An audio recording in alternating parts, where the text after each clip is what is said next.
The government in March launched a really ambitious innovation agenda, so our ability to feed into that process was really important for us. Is innovation the problem in Canada? We have lots of ideas. I think innovation goes to the commercialization of innovation. Canadian private capital helps drive innovation and growth in Canada. The industry has invested over $100 billion over the past 10 years alone in Canada's innovation and growth companies. We recently were recognized as the CIX Top 20 as one of the hottest innovative companies to watch out for.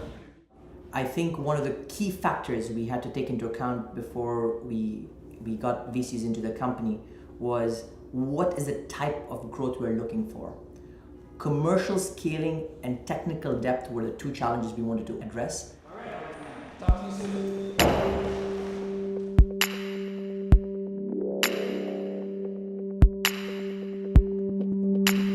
This is much better than where we were in 2000, where we were talking about, oh crap, we've got a startup problem in Canada. We don't have anyone interested in being in the space.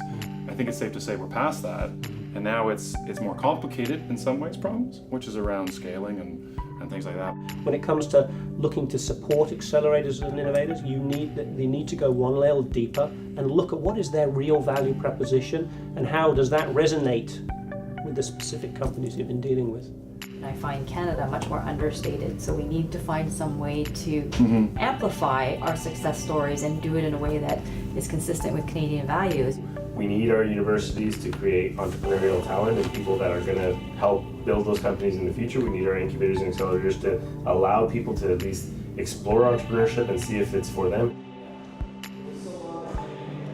We have a burgeoning system of strong, successful young companies. How do we get the next few billion-dollar plus size company? We always think of them as maybe sources of capital, but I think we miss the opportunity to think about the corporates as potential customers or partners in the development and commercialization of technology.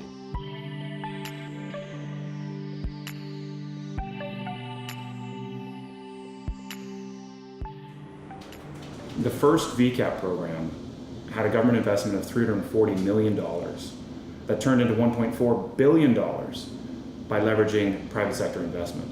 This has had a huge impact on the Canadian innovation ecosystem. And this program was always designed for a second stage, and now's the time to roll that out.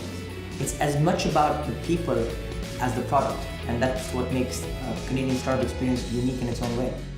One of the things that we heard over and over again is that there's a talent shortage. You can solve talent through education, or you can solve talent through immigration. The short-term fix, of course, is through the immigration system. There's no reason why we should be putting up barriers for high-tech talent to come and work in Canada. Canada can take advantage of the timing of this such that we can place ourselves in a very nice position to be an attractive place for professionals who can add value to Canada's market and to add value to Canada's growing and developing SMEs.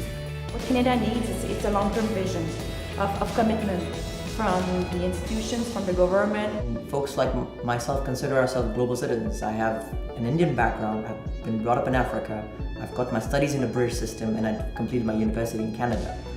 So for me, Canada is a perfect place to put some of the best brilliant minds around the world.